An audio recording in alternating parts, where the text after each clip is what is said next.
And welcome everybody to the Huddle, KGUN9's weekly streaming sports talk show. I'm Jason Barr, joined by Pat Paris on this January 20th, 2026. Pat, good afternoon. Good afternoon, Jason. How are you? Terrific. All right, Arizona Good. basketball. We are lucky to be in Tucson. Of course, we've got the beautiful weather and the beautiful mountains, and we've got the number one basketball team college-wise here in the country, 18-0. They have answered every challenge. It hasn't been perfect, but it's been pretty close. And here we sit with two games against the Ohio Valley teams, if you want to call them that, Cincinnati and West Virginia of the Big 12 coming in McKale Center this week. Exciting. And the return of Kirk Kriisa, who probably isn't going to play. Probably not going to see him for 2 years for Arizona. He's now with his fourth different school, 6 different coach in 6 years, a separated shoulder, or at least an injured shoulder for Cincinnati. Yeah, so doubt we'll see him. What we're starting to see, though, Jason, is it began with that ASU game last Wednesday night. It continued with that game at Central Florida on Saturday, and that is you have a target on your back. You have a big target. It's a bullseye on your back, and you're going to get the very best of every team from here on out. And we got the best from ASU, and U of A handled that. We got the best from UCF, and U of A handled that. You're going to get the best from Cincinnati, and Cincinnati's kind of a scary team right now too. So So Arizona has to play its best every night just to be able to survive what is going to become a real gauntlet here over the last 2 months. I also think you're starting to see the Big 12 maybe separate itself a little bit. It doesn't mean it's going to change. It doesn't mean it's going to stay that way the rest of the season. It could certainly change. But interesting to hear what Bobby Hurley said after his team lost to Houston. He thinks the 3 best teams in the Big 12, and no order, Houston, Arizona, and BYU. And he's not putting Iowa State and Kansas in that mix. So I thought that was kind of interesting. I think we're seeing that with how these teams are playing right now. Yeah, no offense to Bobby Hurley. I think it's too early to say that about Iowa State. Iowa State took it on the chin and then didn't have a very good response. That doesn't mean they're not going to be. You remember Arizona last year, Jason? They went through that rough patch too, and everybody started counting them out. And then they end up making it all the way to the Big 12 tournament final and losing to Houston in a spirited game. I just think it's too early. U of A is, or I should say Iowa State is just too good to just say blanket statement. There's 3 great teams and Iowa State's not one of them. I'm not ready to say that. It's surprising to me that Iowa State lost 2 games in a row, though. That's fair. Let's start or bring in now our Huddle poll. We bring it in each week at the beginning of the show, and then we check back with the answers. You can vote on X or on KGUN9.com. And this week's Huddle poll question is, and we're not trying to be negative here. We just, come on. Is Arizona really going to go undefeated? I know Gonzaga gave it a run a couple years ago, different conference. But if Arizona is going to lose its first game, when is that going to be? Is it going to be a week from tonight? Or I should say it's going to be Monday night, the 26th at BYU. Will it be that February 21st game at Houston? By the way, a game that's going to air on KGUN9. Will it be all the way to the NCAA tournament? Or, hey, if you're, that bullish on this team and you want to say, hey, Arizona's not going to lose the whole year, there, you can put that in there too. Or in comment section, you can pick something else. Pat, I know you know what I think it is. I want to hear what you have to say. I'm very leery about that BYU game, but I think there's a formula to beat BYU. We just saw it. It can happen. So that doesn't other. You can do other in the comments. Yes, you could do other in the comments. I'm gonna say optimistically they're going to make it all the way to February 21st at Houston, and that's no guarantee either. I mean, for Houston is what I'm saying. So I think it's really difficult to say this is when they're going to lose. For all we know, they're going to lose tomorrow night. We just don't know it, and something something's going to happen at home. Though I agree. I don't think it's going to happen at home. That's why those 2 road games are the ones that everybody's circling. I picked C. I'm going to be the the positive cheerleader and say they set the record. I haven't counted how many wins that would be to get all the way down to Houston, but it's definitely more than the 21 that they would tie with a win against BYU if they win these next 2 games as well. Okay, now things aren't perfect. Anthony Del Orso now has gone 2 games without scoring. 1 game, okay. 2 games without scoring, something's up. Whether we find out later he's got an injury or a personal issue, he shouldn't be that lost. Nobody should be that lost on an undefeated team. Let me hear your thoughts on that issue before I get to the foul trouble issue. Couple of things I'm seeing with Del Orso is he's been obviously for him to be on the court, he needs to play good defense. And I've seen him play good defense, and then I've seen him not play good defense and be seated quickly right after that. So I wonder if that's playing into it a little bit. And for whatever reason, he said it even in a post game, probably 3 or 4 games ago when he had a good game, and he said something about, I'm a really good mid-range shooter. And I started thinking to myself, well, you might be, but that's not what you're out there to do. Yeah. And if you noticed how many times he tries to drive baseline and then pull up for that maybe 10, 12-foot shot, and he hit a few of them several games ago, but now he's not hitting any of them. And then, when you expect him to hit a 3, he's not hitting those either. So he needs to hit 3-pointers. Yeah, something's a little off with his confidence, I think, right now. And I guess the answer is, shooters shoot, and they shoot their shot, and when they start going in, then they get streaky, and maybe he'll get streaky. Yeah, no, he needs to be shooting 3-pointers. I love what Tommy Lloyd said last year. When that ball's in his hands and he's about to shoot another 3, that opposing coach is not happy, right? Just think about it. Do you want to be the other team with him shooting a 3-pointer? No, but you can kind of defend his baseline drives sometimes. He's had a couple good this year. It's almost like a singles hitter who hits a home run a couple times. It's kind of what he is with some of his other game. And but by the way, it was at TCU when he scored 17, and he hit a lot of mid-range shots there. And I think and then since then he's going, 0 points and 0 points. And you wonder if I don't know, he started thinking he was a more complete player than he needs to be. He just needs to be the D guy and the guy that can hit threes when they need him. All right, on this point, I'm a little bit of like a dog on a bone here, but I'm going to stay with it. I think Tommy Lloyd's making a big mistake by sitting these players with 2 fouls as soon as they get 2 fouls in the first half. I mean, he sits Koa Pete early in the first half with 2 fouls, and he's a non-factor the rest of the game.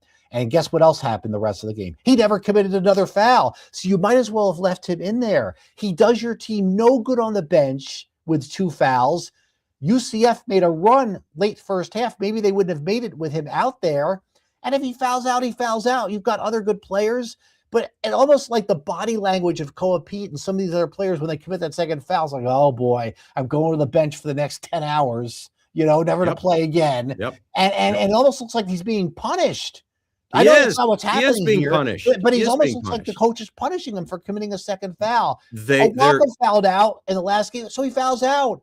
Big deal. He does your team no good on the bench, Pat. So there's several things you're failing to acknowledge here, Jason, and that is a player that gets 3 fouls in the first half is gonna have to sit out the rest of the time, right? So let's say you leave Koa Pete in and he gets another foul 5 minutes later, and now he's definitely out. Now, what do you think the team's going to do all second half against him? They're going to go right at him so he can get the 4th foul and have to sit down, then come back in and get the 5th foul, and then he's out of the game. There's a coaching philosophy that says you get 2 fouls in the first half, you go sit down. Tommy Lloyd's not the only one that's ever done that. No, because you still only get 5 fouls, Jason. You still only have 20 minutes for a half. You get 2 fouls in the first 20 minutes, you're going to sit down. And I have no problem with that. They made it. You say that Central Florida made a run. It took them 14 minutes to make a run to cut it to 3. It wasn't this massive run that as soon as Koa Pete's out of the game, they make this run. Arizona had a lot of other problems besides Koa Pete sitting on the bench. They weren't hitting a lot of shots during that stretch. Then they come out in the second half, and just the sheer presence of Koa Pete on the floor makes them better, yes, and they were able to take advantage. They got back out to a double-digit lead. Then they were able to hit free throws down the stretch, and they win that game by 7. So I don't have any problem with it. When you come back to me, when you can point to me to a game with Koa Pete sitting on the bench that they lose, and then we'll maybe consider what your thought is. Pat, I don't want to get to that point. But it's not going to happen. That's my point. They're too deep. And yes, it's not a good situation when Koa Pete has to sit down, and during that time you've got Del Orso missing shots, and that's not a good thing. You've got to have him hit some shots. The good news is when Koa Pete comes out, now all of a sudden you have Krivas and you have Awaka in there at the same time, and I love that combination right now. It's doing really well. Does the other team use their smaller size to get around him occasionally? Yeah, but you'll give that up because it's so dominant what they can do. I don't think you lose as much as you think you do when Koa Pete has 2 fouls sitting on the bench. I love when Krivas and Owaka attempt 3-pointers, and they're not going to make them all. No, They but left it's wide fun. open. Yeah. It's so Yeah. much fun because if I'm the other team and those two guys are making threes, pack up your sweats and go home. Just go. I'm done. We're done. Yeah, we're done. We're done. We're done. Pack up your bags and start the bus of those guys Right. are Right. hitting 3-pointers. It's very entertaining. It's very entertaining. And then what can you say about Jaden Bradley? Didn't have a very good game. And then all of a sudden, when they needed him to, he just took over again. Team, though. There's no question. And you just have so much confidence in him in the final 5 minutes. And he just takes over the game. He hits 9 out of 10 free throws. He's very calm. Even when he runs, even when he tries to push it, it's still under control for the most part. And I love that about him.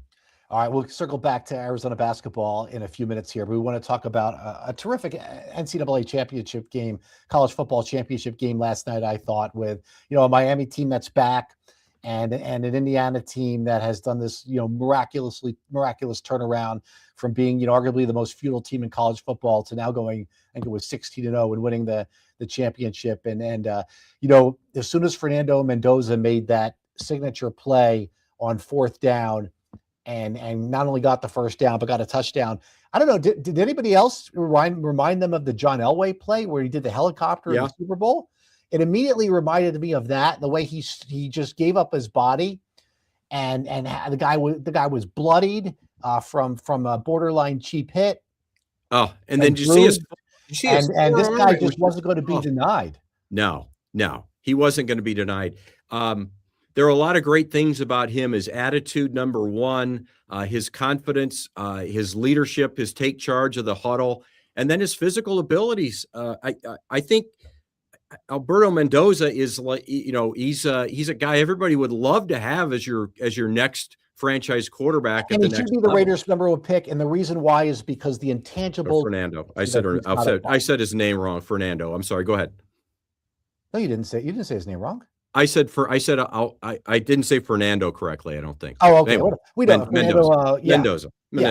Fernando Mendoza. He should be the number 1 pick is he's got all of the. You said Alberto's his brother who went to the transfer. Yes, who went to the transfer portal. He's got all the intangibles. So the Raiders have had 2 big busts at quarterback, Jamarcus Russell and Marinovich, and he will not be a bust. Because of his attitude and his leadership and the type of person he is. There are better passers in college football. I'm sure if we studied all the tape, okay, we could find 20 better passers than Fernando Mendoza in college football, but it takes a lot more than that.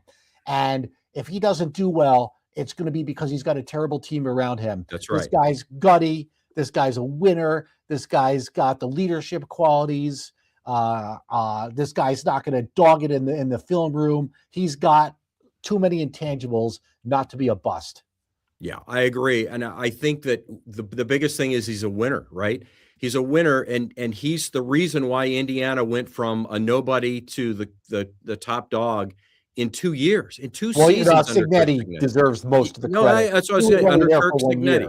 But I'm saying, but he's the reason why. Kirk Cignetti is the reason why, but if he doesn't do it without Mendoza, there's no way. They don't accomplish without Mendoza being their quarterback. It just doesn't happen.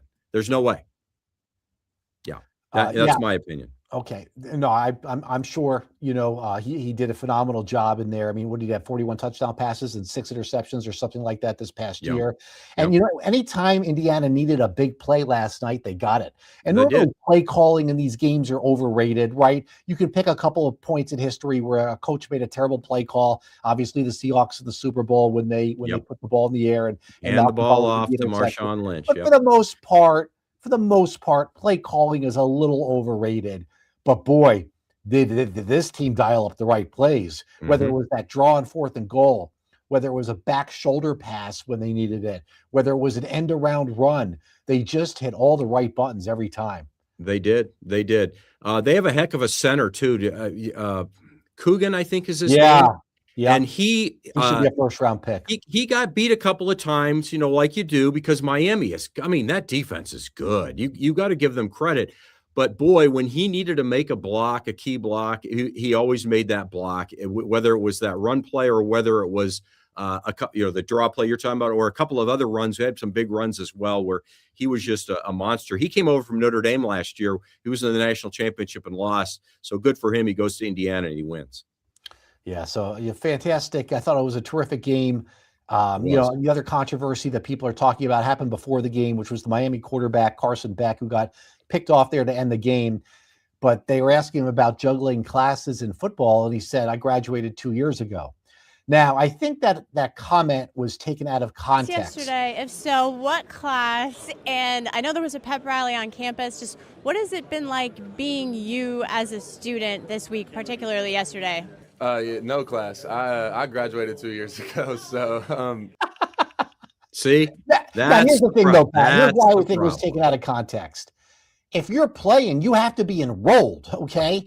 I'm pretty sure he was enrolled in graduate school. Obviously, he graduated for undergrad, and he still has college eligibility. But you have to be taking a course in graduate school. And I do think he did that fall semester, but doesn't have to in the spring because football is not in the spring. It's in the fall. And yes, he does it in 10. So is it really wonderful what he's doing by taking probably one class in the fall and not finishing it? No, that's not wonderful. But is he breaking rules and not taking any classes? I don't think that's what's going on. If that's the case, that's a major issue because he didn't even graduate from Miami. This is a transfer player. Yeah. No, I fully expect that if you dig into his transcript, he's taking a class this past fall to be eligible. The issue is, Jason, you can have any professor create an independent study class and you never go. You don't have to do anything. So that's the issue.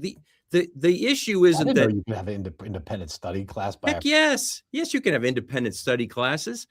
You can. All you do is write a paper at the end of the year telling me what you did during your independent study. For Carson Beck, it's not Carson Beck shouldn't get all this. You shouldn't admit that you don't have classes and blah blah blah. It's the broken system that's so out of control that a guy in his 6th year can be going to graduate school and not even going to class and play in a national championship game. I don't know why. We're at a crossroads to me, Jason. We either need to keep these guys as student athletes. That's what they are, or we need to just turn it into pros anymore. So, that's funny. No, because they don't. I don't believe that the NCAA has any of the same guidelines that they had when I was a student athlete eons ago, where our coaches had to turn in what classes, how we're working towards a degree. Are we working towards a degree? Do we have a C or better grade point average?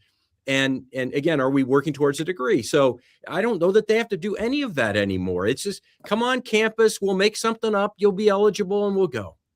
That's what it is. All right, let's go to our rapid fire segment now. This is something we started last week. By the way, we're going to have something new next week too, in addition to rapid fire. We'll get to that in a bit. But a little bit of music. I hope we have copyrighted for that. Okay, a little music, and I don't know what's coming right now. I'm pretty sure Pat doesn't either. Our producer Ryan has put this together, so let's go for it here.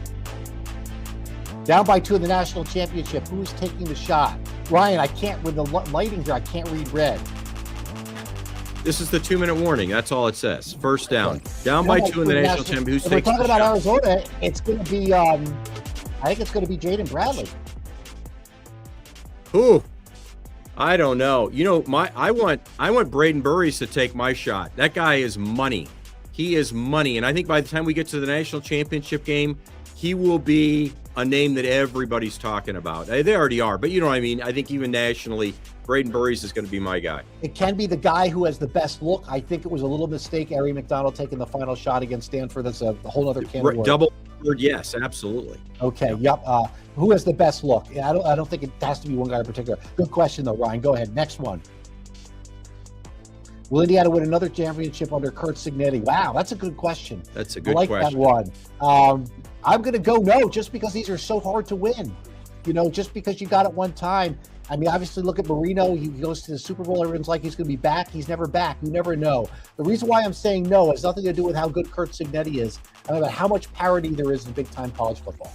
I'm going to say maybe because. Oh, Pat! You could have done that. You gotta say yes or no. Here's why. If he stays as a college coach, he will win another national championship. But I think he's going to the NFL. Not maybe this year, but he'll be going soon to the NFL. Well, listen, if I'm the Raiders, I give it a call. Now, these numbers. He's from the Pittsburgh area. Steelers need a head coach. That's right. You want him there. He's making so much money. He doesn't have to go. But my goodness, if some team throws out the money the Giants are apparently that's it. The Harbaugh. But the reason why I mentioned the Raiders is not because they just have the opening, but because he gets to go with Mendoza there. That's where I think that could go. Go ahead. That'd be interesting. I think that not only is Kurt Cignetti set up there at Indiana, but he's got the deep pockets of Mark Cuban. I think that's a formula for success right now. Yeah.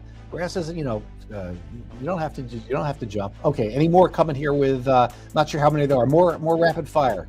This is third down. So third down. Okay. Which team made the worst decision? WRST should be worst decision by firing their coach. Ravens or Bills? Here's what I'll say. I will answer that, but I'm going to say this first. One of the three teams, and I'm going to put Steelers in there even though they didn't fire Tomlin. One of those three teams is going to regret not having their old head coach. Whether it's the Ravens and Harbaugh, the Steelers with Tomlin, or the Bills with McDermott. But I'll answer that by saying the Ravens with Harbaugh. But I'm saying one of those three teams is definitely going to regret not having their previous coach. But I'm going with the Ravens on this question. The real issue, even if you throw the Steelers in there, the issue is have they maxed out what they're going to do, and you're just seeing no evidence that they're going to get past where they are. I'm going to say Ravens because I think they fired the wrong guy. I think they should seriously consider that their quarterback is their problem and not their head coach. Okay. All right, so that's third down, and so there should be one more then if it's a 2-minute drill. Fourth down. There it is. Will it be disappointed if Arizona? Yes, absolutely. Yes. Based on how good this team has been, how long it's been since they've had the Final Four, the disappointments they had in the back-to-back losses to Wisconsin, the disappointing loss 2 years ago against the Clemson team they should have beat in the Sweet 16. I've got no problem last year losing to Duke. Duke's a better team. They should have beat Clemson 2 years ago when the draw opened up and the Final Four was in Phoenix, and the Princeton loss was bad too. Okay? So 2 of the 4 years they've had bad losses. Based on that and based on how good this team is and the fact that they are headed towards the number 1 seed in the West, yes, there's no maybe here. It will be a disappointment if Arizona basketball doesn't get to the Final Four. It is Final Four or bust. Thank you. Since 2001. There'll be a disappointment if they don't make it. Does that mean anything? Is it going to upset the balance, and is or the pressure going to suddenly be on Tommy? Like, no, this will be just a huge disappointment if they don't make the Final Four. Having said that, there's a lot of disappointment in sports, so we'll see. True. All right. Good job, Ryan, with those Huddle poll questions, with that rapid fire. We're going to finish it off now with our Huddle poll question here and circle back to that, which you can vote for on X or on the KGUN 9 website. And that has to do with our Huddle poll question. We do it each week. About losing, when are you going to lose? Has to do. It's going to come up in about 45 seconds. Has to do with when Arizona basketball might have its first loss. And, I think I'm just going back historically here to the team that was 21-0, the 13-14 team, and they go to Cal, which wasn't an easy environment, and they lose there. So I'm just kind of going like around this time. But I'll tell you what, Pat, I was thinking about this morning. If they were playing in the old Pac-12, and when I say old Pac-12, I just mean a couple years ago, I think they actually might run the table. Remember, there's no Houston, BYU, Iowa State, or even Kansas. Yeah. No, there's no question. I think it's a great point. I actually put something different. So we're getting, definitely some homers there with they won't lose, and that's fair. So I'm in the minority here with my January 26th at BYU. Looks like a bunch of people voted where you said with February 21st at Houston. And, I'm sure people are just kind of flipping through X and being like, they're not going to lose, They're not going to lose. I'm not sure how much thought. If Indiana can go 16-0, not happened in the modern era of college football because they didn't used to play 16 games, right. Then why not? And it's been, more than 50 years since we had a team go undefeated, right? Indiana. So in basketball. So you never know. We'll get to this. I highly doubt it, but you never know. we'll get to this point later. We're going to save this for later, but just food for thought right now. We'll do it in a couple weeks if they keep winning. One more point, real quick. Would this team be tight? Would this team play tight if they're undefeated? Go ahead. What's your one more point? That could be a problem. We'll talk about that later. Big news from the Tucson business world. Jim Click is and Tuttle Click Automotive Group being sold to a Spokane company called G Automotive Companies. The only reason I tell you this, it's a breaking news story right now, and we're covering it, and we'll have it for you at 5 and 6. But that gives Jim Click a lot of money all of a sudden, who's already one of the biggest, if not the biggest booster at U of A. Does suddenly he try to, become Mark Cuban of Indiana here at the University of Arizona and infuse even more money into the NIL and everything? I don't know. I believe Cole and Jeannie Davis are the biggest donors, but I don't have the numbers in front of me. But I don't know. I'm just saying I know that he's a big donor and one of the biggest donors, if not the biggest donor, and it could become, no doubt he is the biggest donor if that's what he so chooses to do with all that money. Well, we will find out in time. Anyway, we hope you enjoyed this show with the music with the huddle. Real briefly, we are looking at possibly next week putting me and Pat in the same room. So when Pat's upset at me, he can throw something. No, it's not really, nope. Not really Pat's style. No, but I can give you side eye. That's for sure. So we'll look at that for next week as we try to have some fun here and try some new things, as we go along the way and make the huddle more entertaining and make it so you want to tune in. For Pat Paris, I'm Jason Barr. This has been the Huddle, KGUN 9's weekly streaming sports talk show. Thanks so much, everybody. We'll see you next week.